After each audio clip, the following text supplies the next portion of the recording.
Si Facebook fuera un país, sería el primero del mundo con un total de 1.600 millones de usuarios registrados. Las redes sociales ahora hacen parte de nuestra cotidianidad.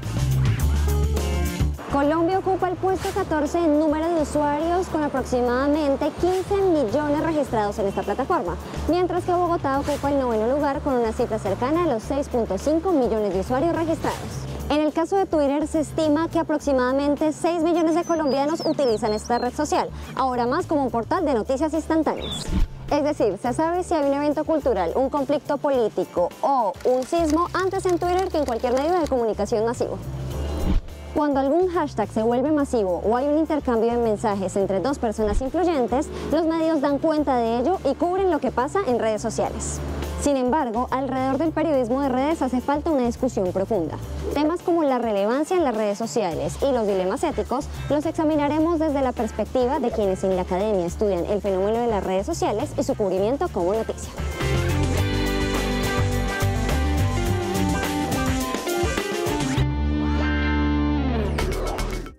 Luego de despertarse, ¿cuánto se demoran ustedes en revisar una red social? Sean honestos, es muy probable que sea lo primero que hagan aún en la comodidad de sus cobijas. Y es que estas plataformas han cambiado la manera como nos comunicamos, cómo nos relacionamos y hasta cómo nos informamos. Precisamente hoy tendremos el primero de 2 episodios en los que reflexionaremos sobre cómo las redes sociales han transformado el periodismo. En este primero identificaremos lo bueno, lo malo y lo feo de informarnos en un mundo en donde las redes sociales son un boom. Mi nombre es Cristian Briceño. Y yo soy Karen Suárez. Les damos la bienvenida a Toma el Control. Seguimos los medios para discutirlos y pensarlos. Esto es Toma el Control.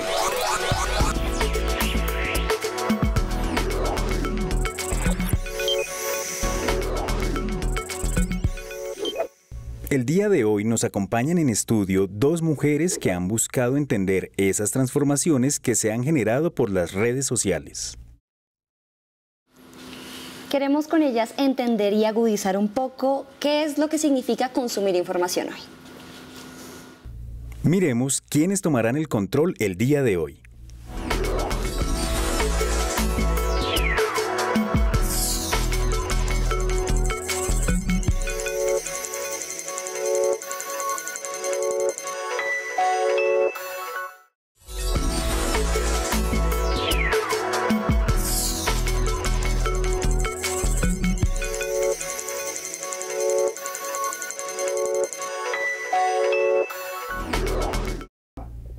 Presentamos a nuestra primera invitada, Liliana Gómez. Bienvenida, Liliana. Muchas gracias, Cristian. Muchas gracias por la invitación. Estoy muy contenta de estar aquí con ustedes. Muy bien, y nuestra segunda invitada es María Paula Martínez. Bienvenida, María Paula. Muchas gracias a todos y a todas por la invitación. Muy bien, ahora para entrar en materia, las invito a que nos den sus opiniones, sus posturas para entrar en discusión y espero que lo hagamos con la tranquilidad que el tema requiere. Y quiero iniciar formulando una pregunta y esta va dirigida a María Paula. Teniendo en cuenta las investigaciones y el trabajo que tú has realizado, ¿a qué retos consideras que se han enfrentado las personas que consumen prensa, periodismo, noticias en estos momentos en que las redes sociales son un boom? Bueno, yo creo que lo que nos pasa frente a los medios es que normalmente están llegando tarde. Cuando la gente recibe el periódico a las 5 de la mañana en su casa o 4 por temprano que lo haga, ya en ese momento las noticias no las está consumiendo por primera vez, o cuando la gente se acerca al primer noticiero de la mañana, ya seguramente la información le había llegado por redes sociales. Entonces los medios están llegando tarde, el periódico se imprime en la noche y durante ese tiempo todos estamos consumiendo información. Entonces, por supuesto, ha cambiado nuestra relación con esos formatos que antes tenían esa tarea pues, de traernos por primera vez esa noticionón o prender la radio y escuchar en primicia. Hoy las redes sociales todo el tiempo, en tiempo real, de manera casi que caótica y desaforada, están circulando información y pues ahí viene el otro problema y es filtrar, organizar y entender qué fuentes son confiables. Bajo su conocimiento y teniendo en cuenta que hizo una tesis doctoral en comunicación política, ¿cuáles crees que son las características de esa circulación de información? ¿Será que de alguna manera ya se rompió ese monopolio de poder político y de poder periodístico para empezar a transformar otras realidades sociales y políticas? Digamos que la respuesta es sí y no. Los políticos siguen manejando las redes sociales como habitualmente han manejado los medios tradicionales. Ellos simplemente cambian de lugar y van a donde están sus audiencias o sus votantes. Sin embargo, si lo miramos desde el lado de los ciudadanos, y hay fenómenos muy particulares que están empezando a suceder, digamos, fenómenos de opinión pública que suceden desde de abajo hacia arriba, pero para que eso pase tiene que estar mediado por líderes de opinión que también están en los medios tradicionales. Entonces, las cosas cambian, pero no tanto como quisiéramos, y creo que esa es una responsabilidad también política de formación de ciudadanías para entender también esas nuevas herramientas que tenemos, porque los políticos sí saben qué están haciendo ahí, los ciudadanos no lo sabemos tanto en este momento. El monopolio de alguna manera sí se rompió, si volvemos a la idea que antes quienes registraban la información y la circulaban eran solo los medios. Hoy también lo hacemos. Los ciudadanos lo hacemos ya, podemos estar registrando esto que está sucediendo y ponerlo, que no es lo mismo que generar noticias. La idea de que cualquier persona que pueda grabar un suceso se convierta en comunicador por el hecho de poder postear la información es muy simple, ¿no? Al periodista le requiere mucho más, su tarea y su responsabilidad para dar a entender la realidad es más compleja que solo registrar.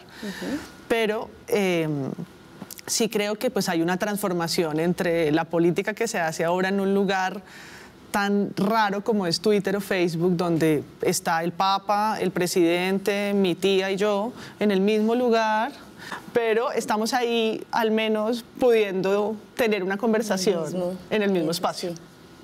Así es, y es todo un reto todo lo que está alrededor de la reglamentación. Y ustedes no se despeguen porque después de la pausa volvemos con más de Toma el Control.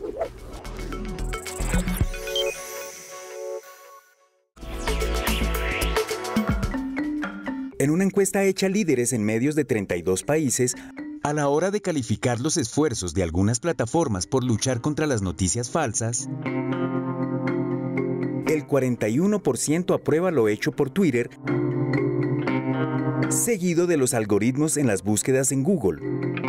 Y aunque en general para la mayoría de estas plataformas solo buscan calmar a los reguladores, las que más se rajan para los encuestados son YouTube y Facebook.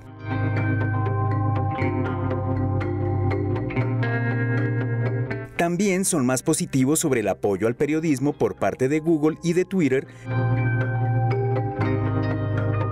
que sobre Apple, Facebook, Snapchat y Amazon, de cuyas motivaciones dudan. En este sentido, se cree que la próxima década será definida por la creciente regulación de Internet, los intentos de recuperar la confianza en el periodismo y una conexión más cercana a las audiencias. Continuamos con Toma el Control con nuestras invitadas Liliana Gómez y María Paula Martínez, conversando sobre cómo las redes sociales han cambiado de forma definitiva cómo nos informamos. Y quisiera hacerle una pregunta a las dos, y es si las noticias falsas son un fenómeno que actualmente está con las redes sociales o de alguna manera han habido noticias falsas siempre. Noticias falsas han existido siempre, digamos que a través de la historia uno puede ver momentos donde eso existía, digamos en Roma, si un senador no hacía las cosas bien, estaban las pintadas, entonces eran como afiches que les hacían al frente de su casa. Durante las revoluciones hubo noticias falsas, digamos, yo creo que desde el principio de la humanidad nos ha llamado la atención, digamos, llamémoslo el chisme, quién sabe cómo se llamaría al principio, o contar cosas que no son ciertas sobre otras, porque la información novedosa siempre es la más llamativa para los otros, que es también lo que tiene que ver con el éxito de lo que está pasando en las redes sociales. Todos queremos contar cosas que sean novedosas y distintas a las que cuenta el otro. Y las noticias falsas tienen siempre esa característica. Entonces, digamos que lo que pasa hoy es que se viralizan con más facilidad por las características que tienen las redes sociales, y es que esa novedad llega más rápidamente de un lugar a otro y construye conversaciones que son, bueno, yo no creo tanto en las conversaciones en redes sociales, digamos, flujos de información de un punto a otros puntos muy rápidamente, pero han existido siempre, por supuesto. Sí, yo coincido con Liliana, no son un fenómeno nuevo, pero es como si les hubiéramos hecho una autopista de última tecnología para que viajen por ahí, ¿no? Antes pues tenían que ir al canal de televisión, o en una locución un presidente decía algo falso, o un político, o lo hacía usando el periódico o los dos periódicos que existieran, y hoy pues es un asunto matemático, hay muchas más opciones y muchos más canales. Hemos vuelto un lugar común a hablar de los grupos de WhatsApp de las tías, no sé por qué nos fuimos contra las tías, pero como estos canales cerrados donde puede circular mucha información que la gente pues empieza a creer o por lo menos no pone tanto en duda. Y yo creo que es uno de los problemas de las noticias falsas, que hoy es muy fácil también por la tecnología creer lo que circula. Hay una cadena que se hizo muy famosa hace poco con el tema del coronavirus, de una persona que hace un hilo en Twitter poniendo enlaces, fotos, videos, contando lo que él quería comprobar como una teoría de conspiración frente al virus, y al final en el último tweet, y le dice a la gente, léalo hasta el final, léalo hasta el final, léalo hasta el final. En el último de sus hilos dice, todo esto es mentira. Pero yo lo soporté con fotos, yo le fui contando una conversación y sin dudar en quién era yo para darle información confiable, esto ha tenido miles de millones de réplicas, ¿no? Y es un ejemplo reciente, solo para ver qué tanto, y creo que tiene que ver con las audiencias, qué tanto miramos la escogencia de nuestras fuentes de información. Si bien todo está ahí, yo tengo un compañero periodista que dice que es como buscar comida. Yo puedo comprar comida en 1000 lugares, puedo comprar comida bajo un puente horrible, horripilante, sucio, o puedo ir y comprarlo en un supermercado de confianza. Todo está.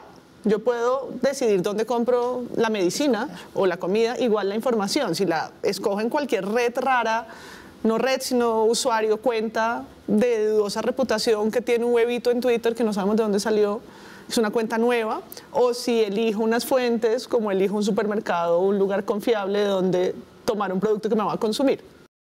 Así es, yo pienso lo mismo. Pienso que hay dos situaciones muy importantes, y es, por ejemplo, la primera con respecto a las noticias falsas del coronavirus, de cómo surgió esta enfermedad, y la contraparte donde algunas personas dicen que no fue la comida, que fue una conspiración del gobierno, que es algo montado. Creo que a la postre es un reto para el televidente porque se ve obligado a tomar una decisión. Y con respecto a esto, yo quisiera preguntarles si ustedes creen o piensan que estas noticias falsas pueden poner en peligro o en jaque el periodismo en sí y la democracia. ¿Qué opinas tú, Liliana? Sí, Cristian, yo creo que la democracia sí se ve en riesgo porque digamos que estamos enfrentados a un fenómeno, esas bodegas de las que hablamos hoy, en realidad son cámaras de eco donde yo quiero ir al que piensa igual a mí y cada vez me importa menos si eso que me está diciendo es verdad o no, siempre y cuando esté de acuerdo con eso en lo que yo creo. Y eso en estas épocas donde en las redes sociales se presentan estos fenómenos donde las noticias falsas son novedosas y yo quiero compartir lo novedoso, lo que genera es que los extremos se activen muy duramente y tengamos todos estos populismos. También creo que eso exacerba los populismos y pues es un trabajo de todos, por supuesto, pero una ciudadanía sin formación en cultura política es muy difícil que se preocupe por estar viendo qué tipo de noticia, digamos, uno sí se preocupa por qué comida, como lo dice María Paula, qué comida como, pero qué tipo de noticias consumo no, porque lo importante allí es si lo dijo mi tía en la que confío o el político en el que confío, porque tiene que ver con muchos otros temas. Entonces creo que hoy más que nunca se necesitan periodistas muy bien formados que sirvan como curadores de información y pues ciudadanos bien formados, pero eso depende de los gobiernos y es otra cosa, pero sí creo que las noticias falsas hacen mucho daño. Muchas gracias, Liliana. Nosotros ahora en Toma el Control vamos a ir a una pausa, pero antes de esta, los invito a que vean la siguiente nota. Colombia Check lo que hace es ser un medio de fact-checking. Este es un tipo de periodismo que entra a revisar si lo que se está moviendo en el discurso público, tanto lo que dicen los políticos como los comentaristas, como lo que se dice en redes sociales, es verdadero o no. Nosotros hemos visto tres tipos de intenciones detrás de crear contenidos falsos. Uno de ellos es una intención política, crear información falsa acerca de sus rivales para cambiar la opinión pública. Otra es la intención económica, informaciones falsas para que la gente entre a ciertas páginas y a través de esos clics lucrarse. Y una última es una información satírica, que es crear información que busca parodiar la realidad política o la realidad económica del país, y muchas personas caen en eso. La gente se queda muchas veces con el titular, muchas veces no entra, si ve la noticia en Twitter o en Facebook, no entra a ver toda la noticia, sino que se queda solo con el titular, y muchas veces esos titulares, como no son precisos, terminan desinformando. Entonces nuestro reto ahora es que a toda esa información la gente le aplique un filtro, que la gente desconfíe, saber qué hacer. Nuestro proyecto principal en Colombia Check es crear una pedagogía desde nuestra página y también por fuera sobre alfabetización digital, y que los mismos ciudadanos sean los que puedan verificar por su cuenta.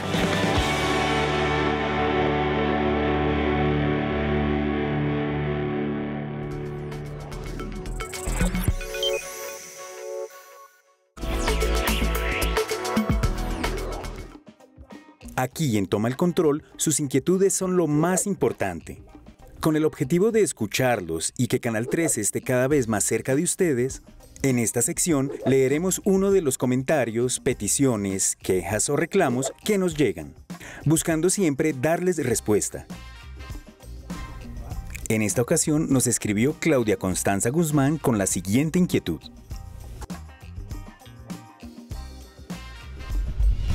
Les escribo para solicitarles colaboración en la difusión de unos temas de unos jóvenes ondanos que están incursionando en el arte de la música. Son jóvenes talentos con ganas de salir adelante que necesitan de nuestra ayuda. Dejo book y links de videos. Quedo atenta a sus comentarios.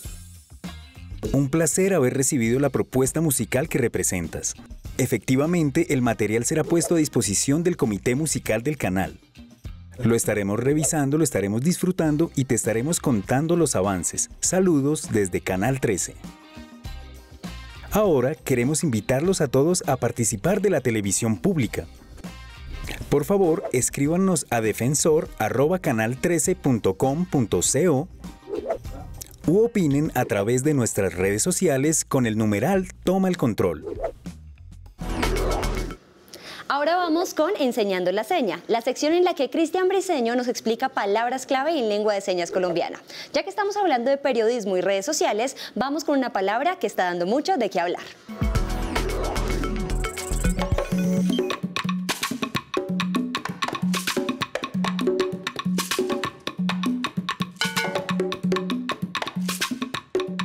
Estaba mirando mi celular y me hace reflexionar sobre todo lo que allí se encuentra, sobre todo lo de las noticias falsas. Para los que no saben qué son las noticias falsas, es algo que vemos en el medio digital. En las redes sociales a veces difunden una noticia para desinformar bajo intereses personales de quien las genera. En algunas ocasiones, las personas en el medio digital difunden imágenes, videos, escritos sobre determinada noticia que no es verdad. En ocasiones para desinformar. A esto le llamamos noticias falsas. Esta es la seña. Así, noticias falsas.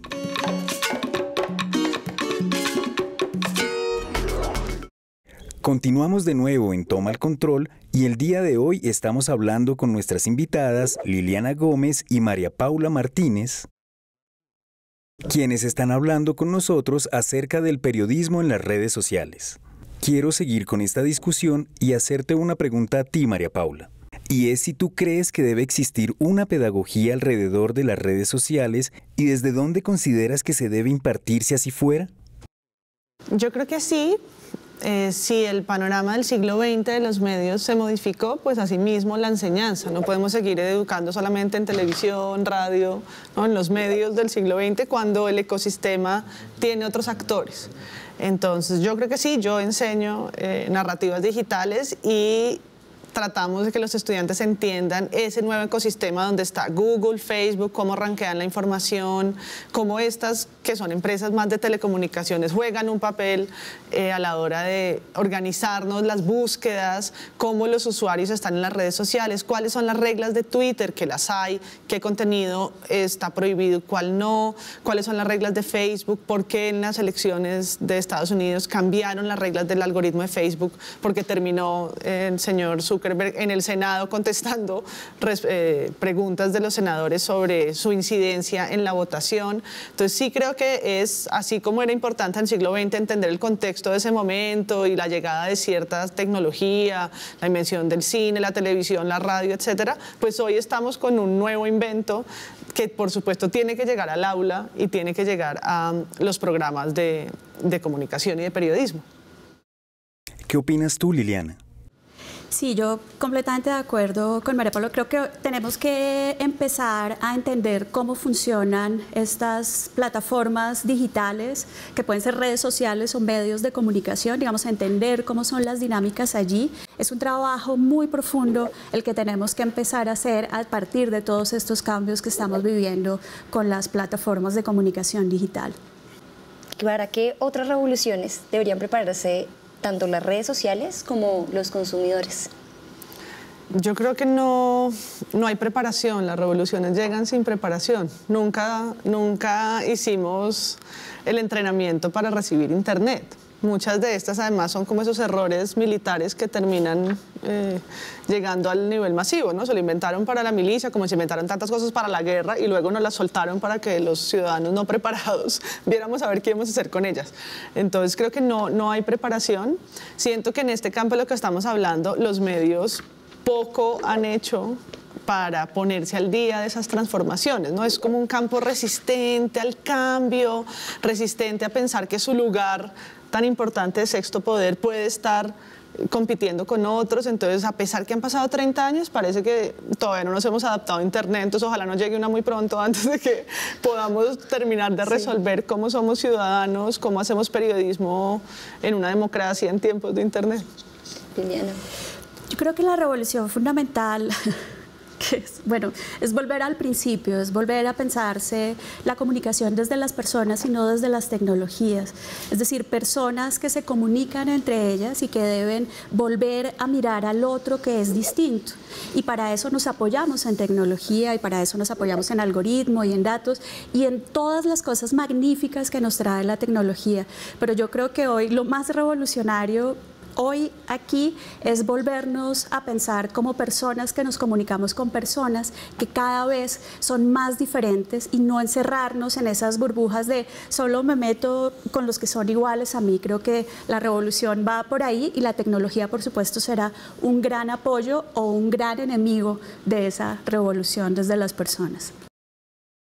Tenemos que cerrar, pero nos queda en el aire la reflexión acerca de las redes sociales y el periodismo, no solo como lo conocemos hoy en día, sino también como una oportunidad para la transformación. Muchas gracias, Liliana, muchas gracias, María Paula, y muchas gracias a ustedes por acompañarnos.